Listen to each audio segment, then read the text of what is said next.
En 1989, il décide d'apprendre le français et passe un an comme fille au père dans une famille du Vésinet en banlieue parisienne. Il est comme le soleil et la joie à la maison. De cette époque, il nous reste un document.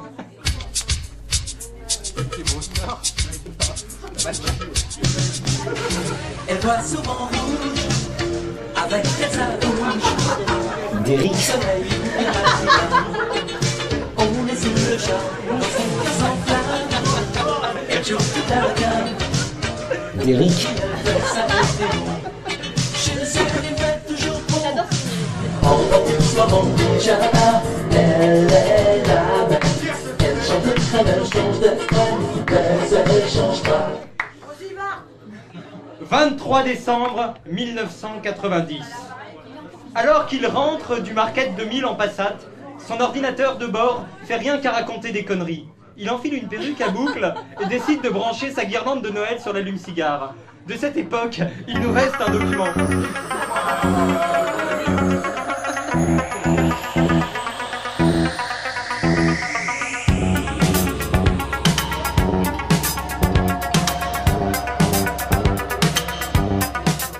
En 1997, voyez comme le temps passe vite. Stéphane Derrick vit une relation homosexuelle secrète avec Jeff Buckley. Non, pas Jeff Buckley. Si. Non, on peut pas Jeff Buckley. Si, on peut. Comme Claude François, on peut. Non, Il se baigne dans le Mississippi. Putain, mais c'est pas pareil. Ils se baignent dans le Mississippi. Leur jeu dans les vagues près du quai, je n'ai vu le temps passer. C'est une honte. L'amour sur la plage désertée, leur corps brûlés enlacés. Comment t'aimer si tu t'en vas dans ton pays loin là-bas? Ça fait deux fois. Nous n'avons pas honte. Se demande-t-il quand soudain un bateau passe et Jeff est englouti sur les vagues, sous les vagues, j'écris n'importe quoi. Derrick, qui a les yeux mouillés de pleurs, compose alors une chanson.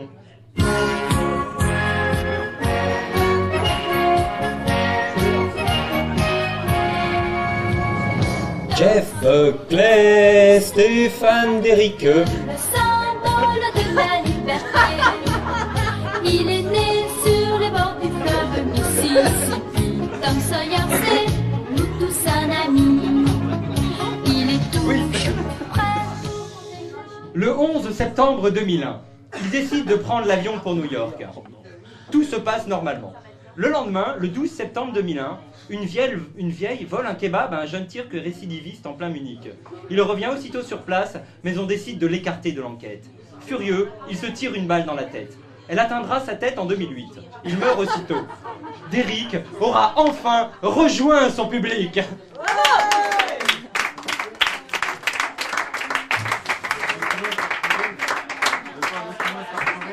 Nous vous garantissons que tous ces documents sont authentiques. Alors tant qu'on est sur les échecs, puisqu'évidemment aucune des émissions ou séries n'a vu le jour et on en remercie les producteurs, nous allons nous consacrer à l'inspecteur Harry Klein. Alors évidemment ça ne vous dit rien, parce que Harry Klein c'est le second de Derrick, celui qu'on oublie mais qui pendant 20 ans a été dans l'ombre de Derrick. C'est dégueulasse. Oui, c'est dégueulasse. Ouh. Mais l'émission Tetris a tenu à lui consacrer une rubrique que nous appelons le German Loser. Un peu, peut-être. Vous le connaissez? Meine Damen und Herren, hinter jedem großen Mann steht eine große Frau.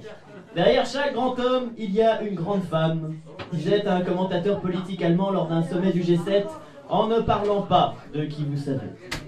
Eh bien, derrière chaque grand inspecteur munichois chauve, il y a un petit inspecteur munichois avec la coiffure de Dave. D'ailleurs, ceux qui ne dormaient pas pendant leur cours d'allemand deuxième langue ou qui ont beaucoup collaboré pendant la deuxième, savent bien que Harry Klein, dans la langue de Goethe et de Franck Ribéry, ça veut dire le petit Henri. Klein. En allemand, petit comme le petit prince, le petit déjeuner ou le petit Nicolas. Alors que son boss à lui s'appelle Derrick, comme l'immense totem pénien surplombant les puits de pétrole de l'émir du Qatar. Quand on a un supérieur hiérarchique qui a un patronyme à consonance phallique, c'est déjà pas simple. Alors avouez que ça aide pas de s'appeler littéralement Triton la quéquette. Harry Klein était l'assistant imperturbable de notre beau Stéphane. Toute sa carrière durant, il assurera les basses œuvres, posera les banalités de routine aux suspects, avant que son oberchef ne fasse la remarque assassine, la question fulgurante qui prouve qu'il avait déjà compris qu'il avait le coupable en face de lui depuis le début de l'épisode. Toujours les basses besognes. Faire la paperasse, interroger le kidam, répondre au téléphone, amener la voiture, bien sûr, il est devenu mondialement célèbre grâce à ça, mais aussi, on le sait peu, relever Derrick après les cascades. Enfin, plus exactement, après la cascade. Oui, je sais. Cherchez sur internet, vous verrez, c'est dans l'épisode 10 de la première saison. Horst Tapper se retrouve, on ne sait pas trop pourquoi, sur le capot d'une voiture en marche. Une berline bleue, j'imagine, de marque Audi, mais j'ai pas eu bien le temps de regarder. On présume que c'est la voiture du meurtrier, sinon on sait vraiment pas ce que Derrick a à foutre sur le capot d'une bagnole. Eh bien, Derrick se fait porter comme ça pendant, j'allais dire 2 bonnes minutes, mais en même temps c'est du temps Derrick, alors je connais pas bien l'équivalence en minutes terrestres. Donc, il roule, il est sur le capot, et il finit par sortir son flingue. Attention, pas pour shooter le conducteur comme un vulgaire Jack Bauer, non. Il sort son flingue pour péter la vitre, attraper le meurtrier par le col et lui remettre sa ceinture de sécurité qui était mal attachée parce qu'on déconne pas avec ce genre de truc en Allemagne. Et puis le conducteur était probablement aussi bourré que le caméraman, alors à un moment il fait un virage, Derrick tombe du capot de la voiture et là, le meurtrier allait comprendre, il se jette sur un platane qui lui avait rien fait. Et qui est-ce qui est là pour relever Horst qui traîne dans le bas-côté? Eh bien Klein, bien sûr, qui sinon n'aurait servi à rien pendant toute cette séquence. C'est abominable. C'est bien simple, aussi manifestement inutile, et pourtant condamné par le scénario à jouer les utilités, dans une série américaine de la même époque, Harry aurait été noir. Et de nos jours, c'est pire, ça aurait été une femme. Mais moche. Mais quelle horreur, c'est abominable. Moche, hein, pas la bombasse siliconée qui ne fait pas non plus avancer le scénario, mais qui au moins sert à quelque chose, parce que c'est une bombasse. Ah. Et si c'était pas assez triste comme ça, en plus, Fritz est pratiquement l'homme d'un seul rôle, pardon. Songez qu'il était tellement bon assistant qu'après avoir joué pendant des années le rôle du sous-fifre dans la série d'Air Commissar, la seule promotion qu'on a pensé à lui offrir, c'est de continuer à jouer le sous-fifre de Derrick, mais en couleur. Sa carrière a été une longue lutte. Quand il a essayé de faire confiance à des jeunes réalisateurs, c'est Luc Besson qui le fait jouer dans un film muet. Jouer dans un film muet de Luc Besson, c'est à peu près aussi nul que de jouer une moche dans une comédie romantique réalisée par Jerry Bruckheimer. Ça n'a aucun intérêt. Toute sa vie, il aura attendu son tour. Le moment que Derrick ne claque, qu'on lui file enfin une case horaire sur France Télévisions avec des enquêtes de l'inspecteur Klein. Qui a eu le courage de lui dire que la place à la télé publique était déjà prise et qu'à l'inspecteur Harry Klein, on avait préféré le professeur Gérard Clou. En fait, Fritz Wepper, Harry Klein, on t'a reconnu. Tu n'es jamais avec François Fillon. Tu passes ta vie dans l'ombre, on te refourgue le sale boulot, et le jour où il y a un peu de changement, tu te retrouves à faire le même taf, mais sous la coupe d'un vieux beau dégarni, alors que toi, t'as encore tous tes cheveux. Le changement, c'est maintenant. Qui sait ce qu'est devenu Harry? Si ça se trouve, le pauvre, il en est encore à vivoter sur cette maigre gloire passée. Un peu comme les troisièmes rôles qui courent les conventions de fans pour sentir un peu de chaleur humaine. Tenez, par exemple, ce week-end, au Toulouse Game Show, vous pouvez tenter de vous faire signer un autographe par un troisième rôle de la rigolote série Stargate. Un type qui avait un personnage poignant et capital pour l'évolution de la saga et qui, coïncidence amusante, était aussi le seul noir du casting. Si vous n'arrivez pas trop cher, il vous fait l'autographe pour pas très cher. Et bien si ça se trouve, ce même week-end, quelque part en Bavière, Harry va participer avec un panel d'acteurs de polar allemand à la Bier- und Polizeifestkonn 2012, entre un des acteurs de la 22e saison de Tatort et la secrétaire de l'inspecteur Barnaby. Après une conférence lénifiante, on lui demandera de décrocher le téléphone en faisant « Hallo » pour faire plaisir aux photographes, et il ira dédiquer les pochettes de VHS de Derrick à des mini-moumeuses en goguette. Parce que, si ça se trouve, des gens qui lui demanderont de bien vouloir signer Bon bisou de Horst, parce qu'on a promis un autographe à Mémé, mais qu'on n'a pas eu le cœur de lui dire que le monsieur qui faisait Derrick était mort depuis des années et tout ça. Eh bien, tout cela n'est pas grave, Herr Klein. Sachez qu'ici, à la Loupiote, on pense à vous. On vous aime, mais il est temps de rentrer maintenant, il y a du monde. Comme aurait dit Der Kommissar, on peut y aller. Harry, Hohenscholman den Wagen. Va chercher la voiture, il faut y aller.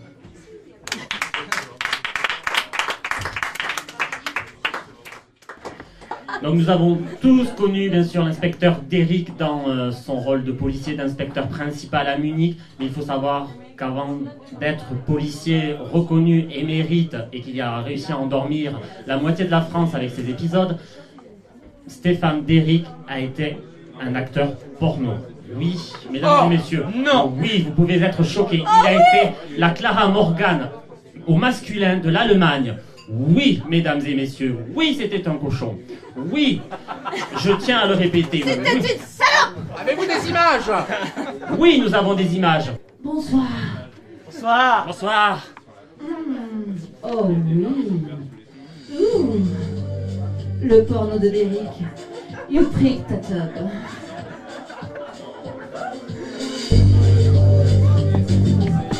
Ah.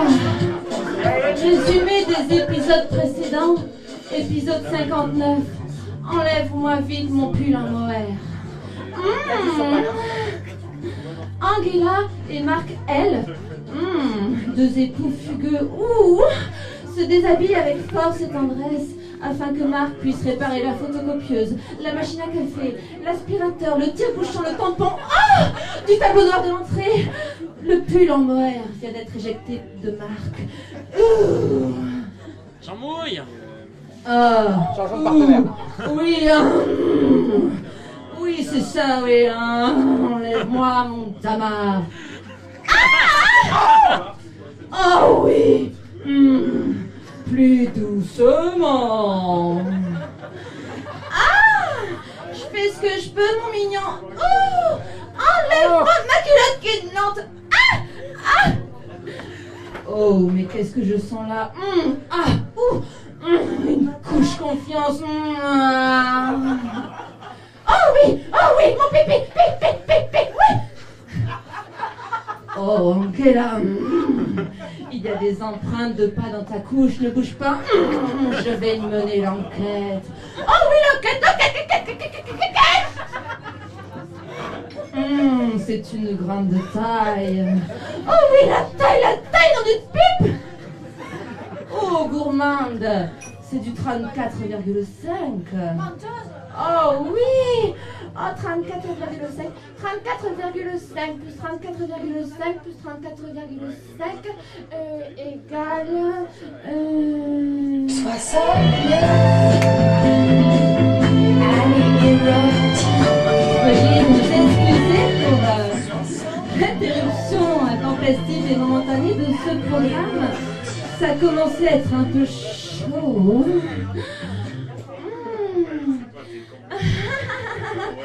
Oh, mes coquines, il te reste des bas de contention. Oh oui, la prochaine. Oh, au prochain épisode. Oh, mais le prochain épisode est tout de suite. Résumé des épisodes précédents. Épisode 60. L'enquête continue. Marc a trouvé des traces de grands petits pas dans la couche de confiance d'Angela. Oh, c'est une grande taille enfant. Oui, les enfants.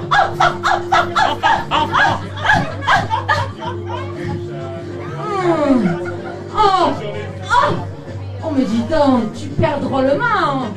C'est humide ici.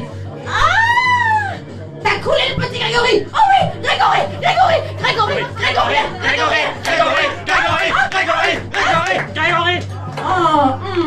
Le suspense est à son comble.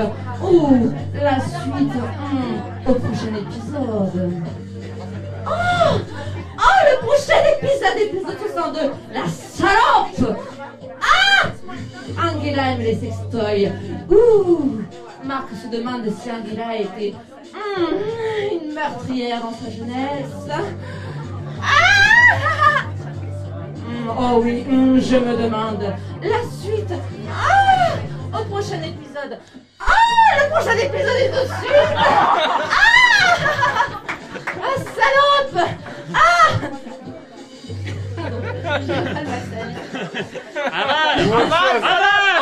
Oh oui, j'avale. Oh oui, je t'arrête, tiens les menottes. Menottes. Oh les menottes. La suite au prochain épisode. Le prochain épisode. Je te remets ta culotte. Oui. Bon, je suis désolé. Nous sommes obligés d'interrompre. L'épisode est multiple en fait. Je suis...